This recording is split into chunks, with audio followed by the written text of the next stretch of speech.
एकदा लक्ष्मीवर देवींनी आरोप लावला की ती एका जागेवर थांबत का नाही. आज याच्याकडे उद्या त्याच्याकडे. तेव्हा लक्ष्मी म्हणाली, जे माझा आदर करतात, आपलं धन नीट विचार करून खर्च करतात, मेहनत करतात, मी त्यांची साथ कधीच सोडत नाही. पण खंत ही आहे, मी ज्यांच्याकडे पण राहते ते लोक विचित्र वागायला सुरुवात करतात. बाकीच्या देवींनी लक्ष्मीच्या या उत्तराला तिचा बहाणा म्हणाल्या. आता लक्ष्मीकडे तिचे हे म्हणणं सिद्ध करण्याव्यतिरिक्त काहीही पर्याय राहिला नव्हता.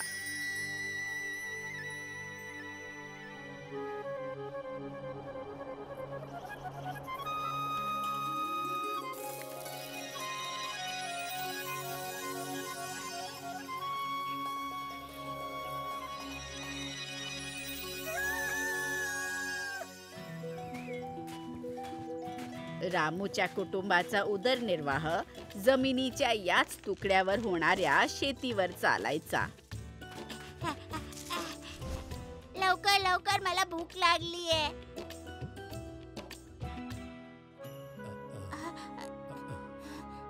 अगं आई, आज पण भाजी नाही. जोपर्यंत शेतात भाज्या उगवत नाहीत तोपर्यंत मी या आंब्याबरोबर पोळी खातो. आंबा मला पाहिजे, मला पाहिजे.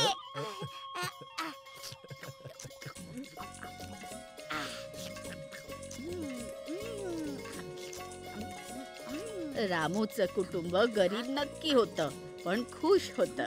आणि आज तर त्याचा आनंद दुप्पट नाही, चौपट होणार होता.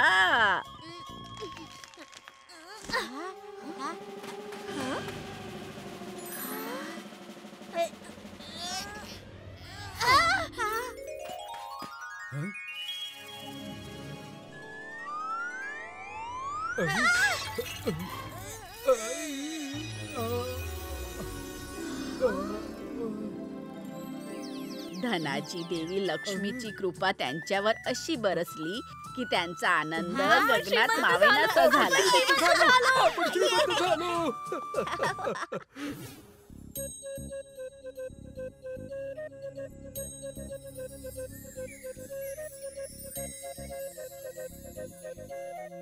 राणी खजिन्याची राखण करायला घरी होती आणि रामू शेतामध्ये. घरात खजिना असेल तर रामूचं मन कडक उन्हामध्ये मेहनत करण्यामध्ये लागलं असतं का?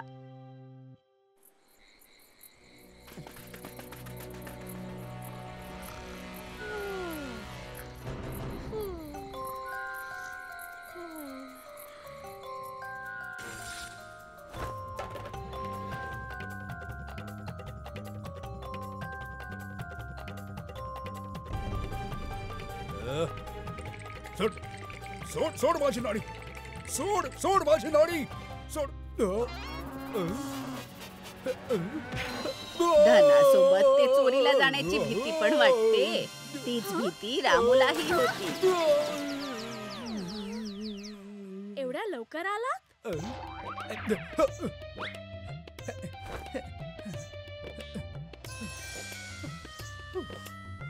आता हे घर आपल्यासाठी सुरक्षित नाहीये राणी. मग नाणी मिळाल्यानंतर रामूने एक आलिशान घर बांधलं आणि ऐश्वर्यात राहायला लागला. आता रामू आधीचा रामू नव्हता. लक्ष्मीच्या कृपेने त्याचा सगळा थाटच बदलला. आता तो विजयनगरचा सगळ्यात श्रीमंत माणूस होता. रामू शेठ, बघा तरी काय आणलंय पै पै जोडून. तांदूळ आहेत. तांदूळ? फक्त तांदूळ? अरे रामू शेठ, तुम्ही तर पारखी आहात. तांदूळ नाही, मोती आहेत, मोती. बघा कसे चमकतायत. खास तुमच्यासाठी मागवले पै पै जोडून. पण भांडारात आधीपासूनच धान्य भरलेलं आहे. अरे ते गरीबात वाटून पुण्य कमवून घ्या बाई. आता आता ते ठेवलेलं धान्य रामू शेठ थोडंच खाणार आहेत काय शेठजी? नाही, अजिबात नाही. अरे बघताय काय, धान्य उतरवा गाडीतून पै पै जोडून.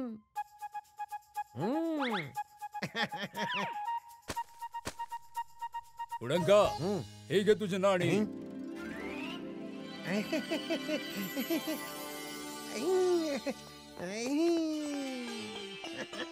मनुशेठ, तुम्ही काय आणलंय? अरे कसला शेठ, मी तर तुमचा गुलाम आहे. तुमची सेवा करायला आलोय. दूर देशातून अस्सल मलमल आणि मखमलीचं कापड आलं होतं. विचार केला की जरा तुम्हाला दाखवावं. दाखव.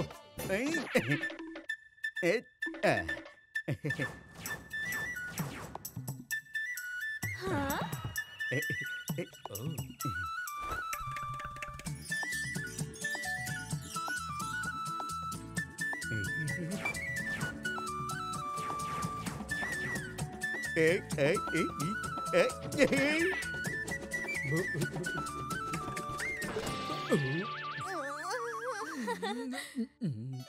हे धन काही रामूच्या मेहनतीचं नव्हतं. त्यामुळे तो वायफळ खर्च करत राहिला.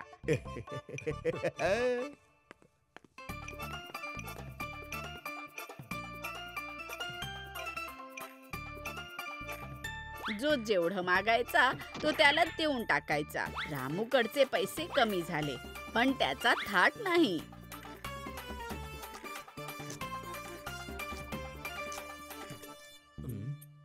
अरे पैसे नंतर द्या ना शेठजी.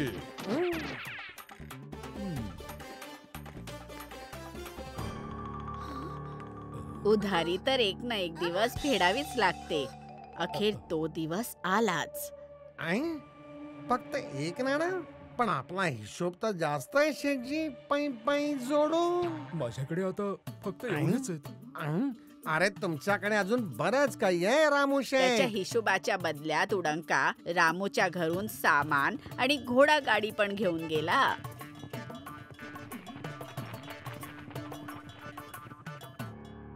असं उभा राहून काय बघतोयस रे? जेव्हा चुकवायची हिम्मतच नव्हती तर सामान घेतलंच कशाला? मोठा शेठ बनायला निघाला होता. का रे?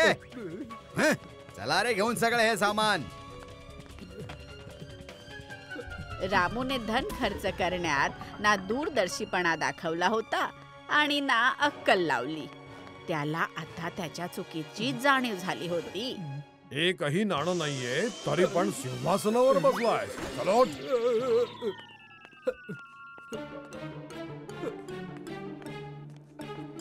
ए, थांब. माझ्या शेठजींनी सांगितलंय सगळं सामान उचलून न्यायचं. बाजूला चल. नाही, नाही. आपले सुखाचे दिवस संपले राणी. फुकट मिळालेल्या धनामुळे आपण लक्ष्मीची कदर करणं विसरलो होतो. म्हणूनच ती आपल्यावर नाराज झाली. अंत भलं तर सगळं भलं. रामू आणि राणीने त्यांच्या चुकीतून धडा घेऊन परत मेहनत करायला सुरुवात केली.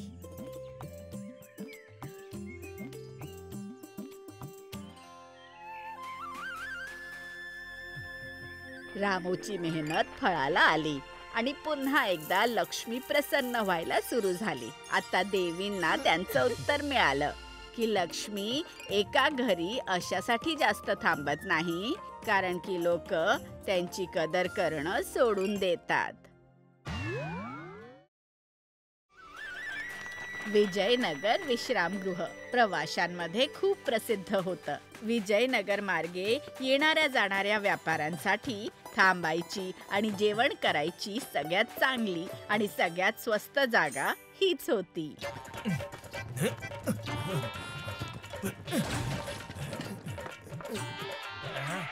अरे काय हे झालं? विश्रामगृह याच विमलेशचं होतं. बहुतेक बैलगाडीचं चाक अडकलं असं वाटतंय. थांबा थांबा, मी लगेच आलो. हा लोकांची मदत करण्यात तो सगळ्यात पुढे असायचा.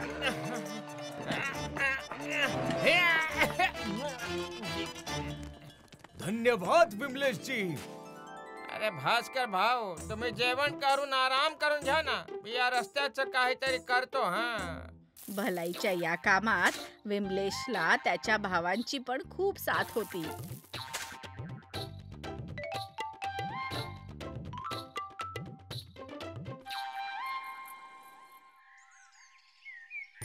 वा विमलेश भाऊ, हा रस्ता दुरुस्त करून तुम्ही खूपच चांगलं काम केलं आहे. सांभाळून जा भाऊ, परत या पण हं? हा हो हो हो.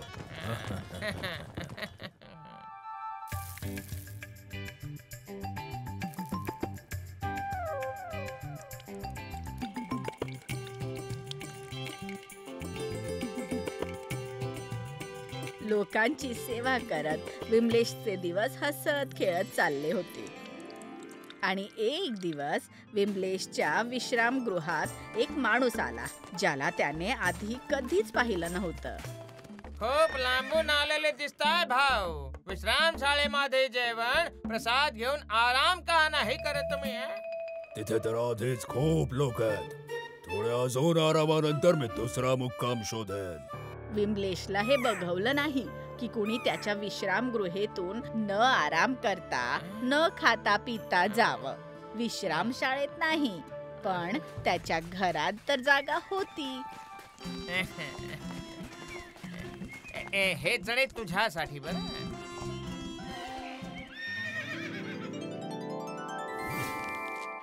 वाटतंय की याला भरपूर आवडलेत. चला आतमध्ये. आणि हे आहे तुमचं जेवण. एवढं चांगलं पक्वान्न पाहून तर माझी भूक आणखी वाढली. भुकेला काय मागणार? 2 पोळ्या. इथे तर त्याला मिळाली कित्येक प्रकारची पक्वानं. मग काय, प्रवासी रमला खाण्यामध्ये.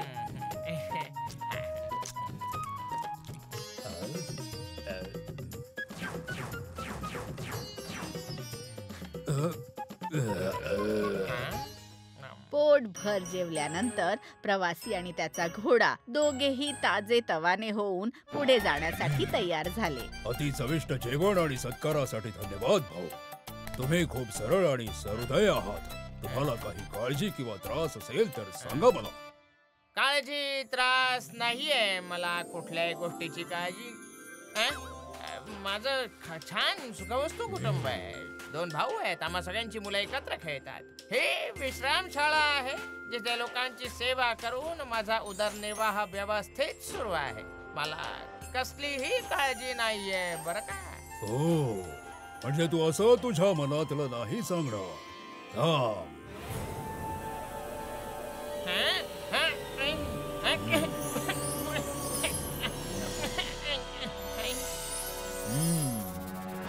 आम्ही आहोत यम, टाकी आडतो दम. यमराज प्रभू तुम्ही इथे कसं काय? इथे घाबरू नकोस. मी कधी कधी पृथ्वी लोकात भ्रमण करायला येतो. आता तर तू सुद्धा मला ओळखला आहेस. सांग, तुला कसली चिंता आहे? विमलेशने सांगितलं की त्याला त्याच्या कुटुंबाची चिंता होती की जर त्याला काही झालं तर त्यांचं काय होईल. त्यामुळे त्याला विश्रामगृहेला अजून मोठं बनवायचं होतं, म्हणजे त्याला जास्तीत जास्त प्रवाशांची सेवा करता येईल. तथास्तु. तू भला माणूस आहेस विमलेश. तू माझा परिचय न जाणून घेता मला जेवण दिलंस, माझ्या आरामाची व्यवस्था केलीस. जीवन आणि मृत्यू अटळ आहे. मी स्वतः देखील त्यांना रोखू शकत नाही, परंतु तुझ्या सेवेच्या बदल्यात एवढं करू शकतो की तुझ्या अंतिम टप्प्यात जेव्हा मी तुला न्यायला येईन त्याआधी तुला काहीतरी संकेत देईन. त्याआधी तू तुझ्या कुटुंबाच्या आणि लोकांच्या सेवेसाठी जे हवं ते करू शकतोस. धन्यवाद प्रभू. यमराजांकडून आश्वासन मिळाल्यानंतर आता विमलेशला कसलीच काळजी उरली नव्हती. तो पूर्ण मनाने त्याच्या कुटुंबासाठी जे करायचं होतं ते करण्यात गुंतून गेला. दादा, विश्रामशाळेत आता जागा कमी पडायला लागलेली आहे. आपल्याला अजून काही खोल्यांची व्यवस्था करायची गरज आहे. तू विश्रामशाळेचा विस्तार कर आणि याची सगळी व्यवस्था तूच सांभाळ. अनुज तुझी मदत करेल, ठीक आहे? हळूहळू विमलेशने त्याच्या दोन्ही भावांना सुद्धा विश्रामगृहेच्या कामात गुंतवलं. काळ पुढे गेला. विमलेशचे केस सुद्धा आता पांढरे झाले होते. चला.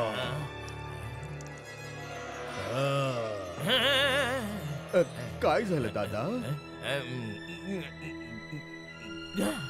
काय नाही, मी ठीक आहे. दादा, मी विचार करतोय की विश्रामशाळेसाठी अजून एका भोजनालयाची गरज असली पाहिजे. मला त्याची व्यवस्था अनुजला करून द्यायची आहे. विमलेश खुश होता, कारण आता त्याचे दोन्ही भाऊ सुद्धा स्वतःच्या पायांवर उभे राहिले होते. काळ पुढे सरकत गेला आणि विमलेशच्या भावांनी त्याच्या सल्ल्यानुसार विश्रामगृहेची कामही सांभाळली आणि ती वाढवली सुद्धा. पण विमलेश वाट पाहत होता त्या संकेताची, जो यमराज त्याला येण्यापूर्वी देणार होता. निघायची वेळ झालीये. प्रभू, तुम्ही? प्रभू नाही दादा, मी आहे. तुम्हाला आपल्या नवीन विश्रामशाळेचं उद्घाटन करायला जायचंय ना? ते तर मी विसरलोच होतो अनुज. चला दादा. विमलेशच्या आयुष्याचा काळ संपत आला होता, पण जगण्याचा मोह तर माणूस शेवटच्या क्षणापर्यंत नाही सोडत. त्याचमुळे विमलेश सोबत सुद्धा असंच काही झालं.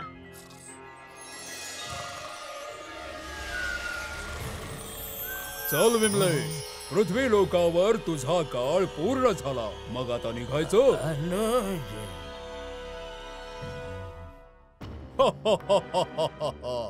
यावेळी अनुज नाही, मी आहे. यम. प्रभू, तुम्ही तर म्हणाला होता की तुम्ही यायचे संकेत द्या. मी संकेत दिले होते विमलेश. तुझ्या केसांचं पांढरं होणं, तुझं कंबरेतून वाकणं, वृद्धावस्थेत तुझे दात पडणं, हे सगळे माझ्या येण्याचे संकेत होते. परंतु हे तर सगळ्यांनाच मिळतात ना प्रभू. हो, म्हणूनच तर गुणीजन या काळाची तयारी करून ठेवतात, जशी तू केलीस. मी पाहत होतो, तू तुझ्या भावांना त्यांच्या कामामध्ये निपुण बनवला आहेस. आता ते सुद्धा देखरेख आणि लोकांची सेवा स्वतः करू शकतात. विमलेशला जाणवलं की अजाणतेपणी त्याने त्या दिवशी यमराजाच्या सांगण्यावरून त्याच्या सगळ्या जबाबदाऱ्या व्यवस्थित सांभाळल्या होत्या. आपल्या भावांना स्वतःच्या पायावर उभं करून त्याच्या पश्चात सुद्धा कुटुंबाची काळजी घेऊ शकतील. आता त्याच्या मनावर कसलंही ओझं नव्हतं. त्याने आनंदाने यमराजांसोबत पृथ्वी लोकाचा निरोप घेतला.